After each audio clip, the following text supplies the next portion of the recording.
Hi friends, welcome to Julie at Home and the third installment in my curriculum series for the 2024-2025 school year. This video is about my fourth grader, who's my second child. So if you haven't already, go back and watch the family or group subject video because he is involved in things that we're doing as a family as a whole and also things that he's doing with his sixth grade sister, the elementary subjects. So things like history, science, geography, art are all included there. Today I'm talking about his individual school subjects. So let me dive in. We're going to start with math. We are using Math Mammoth again. I've been using this with him and my oldest child for several years now. I did a bit of a flip through, I believe, of his third grade one last year, so I can link that here. It is, I believe, a mastery-based math curriculum. I get a little confused about the different types.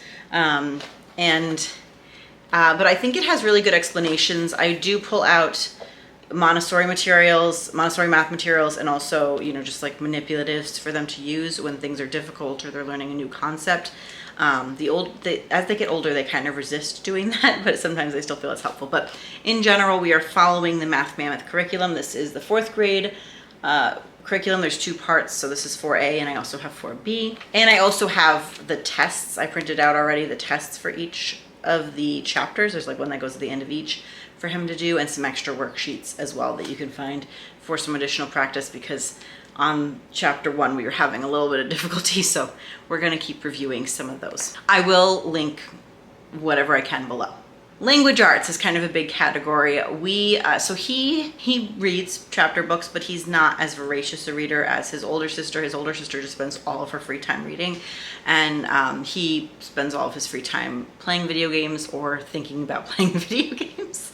That's his passion. So I'm trying to get him to read more. He can read and he does read. So I'm just trying to find more books that interest him. And so I have a pile that I think he'll like, and I'm trying to just let him choose between options that I give him for the most part, instead of assigning him specific books, because I just want him to get into reading and learn. So, he doesn't need to be a bookworm like his sister, but I would love him to read more. I think he would enjoy a lot of the stories. I found this Knights versus Dinosaurs one at the library, and he flew through this one. So yeah, just finding ones that draw his interest in. He loves the Bad Guy series, the Last Firehawk series. He's read, I think there's some more in the Last Firehawk series. I got him the first 10, and I got him the first 5 of the Bad Guys. I know there's more of those. If you have a child like that likes other series of books, please let me know so I can try those out with him. I may throw in some historical fiction for him for some history stuff, but it depends how it's going and what that particular historical fiction is. Behind the scenes with my messy kitchen here, so I just turned the camera a little bit and I'm making dinner while I'm filming this video, so if there's background noises, I apologize. I have the Instant Pot and a thing on the stove going on, so excuse the background noises. Writing. I am so excited about this. So this is Exploring the World Through Story. I talked about it a bit in my 6th grade video because she's also doing this. She's doing level G. He is doing level D, which is Wisdom Tales. And I believe levels D, E, and F are all Wisdom Tales, if I'm getting that correct. And they each go through 3 different mythologies from around the world. So this one is Hindu, Jewish, and Egyptian mythology. And I'm very excited about it. So we started with Hindu mythology. While my 6th graders is actually pretty hands-off for me, I see what she has to do and then she does it and then I look over it afterwards. This one's more hands-on for me, which is fine. I'm really enjoying it as well. The level D, I think, is aimed at 3rd grade, and he's in 4th grade this year. I didn't find it till this year, and I actually would love to do all 3, not in one year. But so I just decided to get this one. I would love to do the 3 of them over 2 years. So at some point when it gets to winter and there's not as much to do outside, I might see if we can pick up the pace a little bit. But it's just a thought. We'll see if we can do it or not, because then I just really love the stories and everything. So I've started with him. It has one book for each of the mythologies. So this is the Hindu one, and we read part of a story and then it goes through with him either a graphic organizer or kind of part of a written narration. So it's really walking him through in baby steps, working him up to being able to write a paragraph on that. And we've done narration and even written narration in our homeschool already. And I think this curriculum is designed with people who have used narration before. It's kind of the working up from the speaking narrations and everything. But he struggles. We're still at the point where he'll give me a speaking narration, I will write it, and then he'll either type or write it after me. He really struggles if he has to do the mechanics of thinking about it and physically typing and writing it at the same time. And so this is really good, like working towards that. Like by the end of the year, I want him to be able to do that on his own. So I think this is going to help us get there. Plus it's really fun to sit and read mythology together. I will probably do a separate video on how we're liking exploring the world through story, because I'm really excited about it and I want to share more. But let's move on to a few other things. Hey friends, I was editing and realized I missed a couple things, so I'm just gonna share them now and insert them in here. So you'll see me change outfits. First, I forgot to talk about spelling. So I talked about this with my 6th grader as well, but my 4th grader has spelling lists each week. And this is the first year we're doing this with him. He finished all of the Logic of English Foundations curriculums through D last year, and they had spelling as part of that program. But this year he's not doing that, and so we're doing his own spelling list. So I take like work that he's done over the past couple weeks, as well as things that are relevant to what we're studying. So it might be like state names and such, or something relevant to history. And I make a list. For him, I'm starting the year doing like 6 to 8 words. His sister has 10 because she's a little bit older. She's been doing it longer, and we'll probably work our way up to 10 at the end, by the end of the year is my goal, but I'm trying to start him off a little bit easier. So he gets a list at the beginning of each week and we go over it with him. And then each day we ask him his spelling list. He has his whiteboard that he'll write them down on and we'll correct it. And then at the end of the week, he has a spelling book that he writes them in and we grade it. We're not actually grading it, but we're checking off what he got correct and what he didn't. And any that he doesn't get correct, I'll roll over to the next week. So that's how that works, spelling. Also for language arts, I will be going over some basic grammar parts of speech with him using the Montessori materials. There's Montessori symbols for the different parts of speech. And he's learned the basic ones in Logic of English, but I feel like we could use a refresher. Plus, I don't think we covered all of them. Like, I don't think we did conjunctions and prepositions and such. So yeah, so I'm gonna go through the basics lessons with him. He's a little bit old to do those, but I feel like it's good to just have that foundation. So I'll be doing that with him.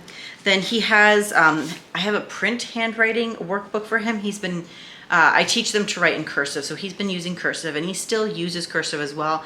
But I wanted to, both of my children so far, more so my daughter, my oldest, she like taught herself print, no problem. And he does some print as well because we read in print and write in cursive. And so ideally, I want them to come out being able to read and write in both cursive and print.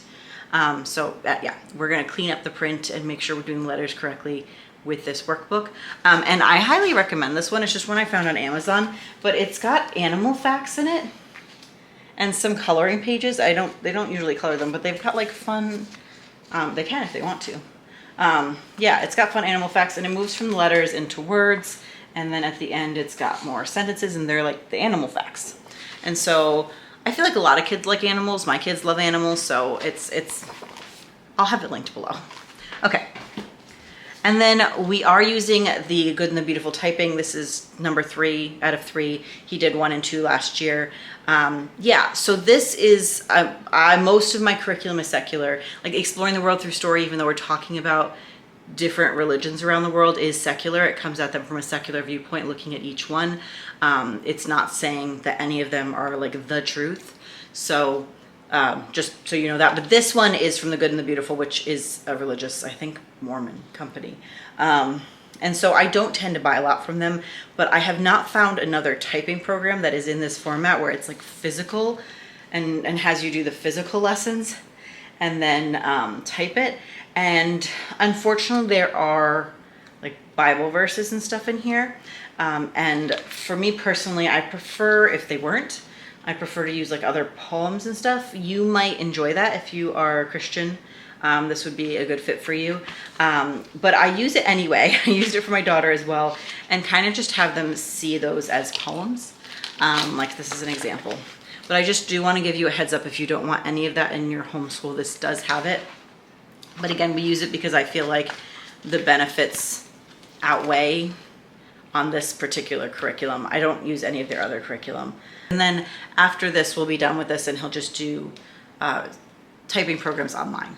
Speaking of which, he's also doing a software program, but I don't know what it is. It's the one my daughter did last year, and they do it with their dad. He picked it out and everything because that's what he does for his job. So he just does it, and I don't worry about it. I just tell him to do it. It's fine. So I will ask him what that is and see if I can link it below so that you know what program they're doing. They seem to like it. He's also taking flute lessons. We've had a couple lessons already. And with that, he's also learning the recorder because our instructor has them, while they're learning to like actually make a sound with the flute, like learn the recorder as well, because they learn some skills as far as like their, you know, it's a little different, but they're learning some of the skills and practicing, you know, reading the music and everything. And there's some things that are similar about it. But she said it can take months for people to be able to like actually make a sound, a good sound with the flute. And we've been working on it. We've been practicing. He's actually doing a really great job. But I've been trying to. I've been just like using the head joint and just kind of trying to make the sound with, because I've been sitting in his lessons and learning how to do it. And it is hard. If you haven't tried it, it is hard. So I'm super proud of him. And like he's been persevering and practicing, and he's actually making some sound already. So anyway, so he's kind of doing recorder and flute, mostly flute. In addition to art, he'll be joining us as we do it as a group. So again, that's in the family subjects video. He's also going to be doing drawing. And this is something my 6th grader actually did last year when she was in 5th grade. And I just feel like he could use a little bit of a confidence boost and like skill building with his drawing. As of this point, he's 9. He's interested in software design and like game development mainly. He loves video games, as I said, and he wants to design them. So that's why he's doing the software program. After he finishes the program, he wants to make some Minecraft mods with his dad. And then, so I felt like for game development and stuff, some important skills were software and also drawing. So that's why I'm having him do this as well.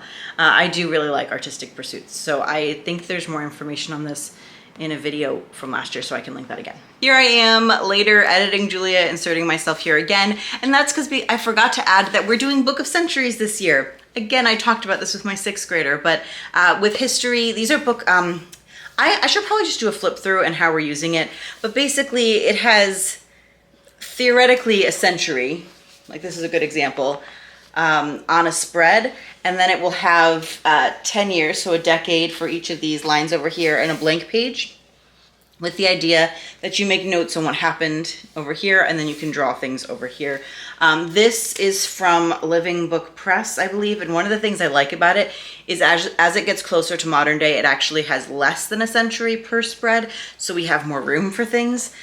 So we've already started adding a few things here. Here it's 50 years per spread, so half a century, and when we get even closer, it gets to 10 years per spread. And I'm trying to have them put something in at least once a week.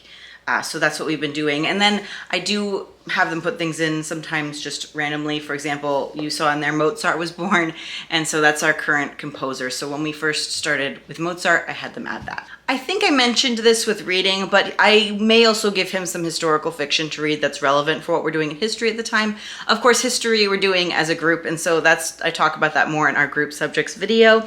But yes, he will have Book of Centuries as well as some historical fiction probably to read. I also just wanted to mention he does have a lot of subjects that I'm spacing things out. So for example, he's not doing the handwriting book and the typing book in the same day. We alternate those, and he's got short lessons. So while it does seem like a lot, he's actually usually done before the 6th grader with his individual school. So I wanted to mention that he's doing a lot of different subjects, but we're doing short lessons and not necessarily all of them every day. And that's everything I have for my 4th grader. I cannot believe he's in 4th grade already. Like, I know everybody says it all the time, but it really does fly by, and it's crazy.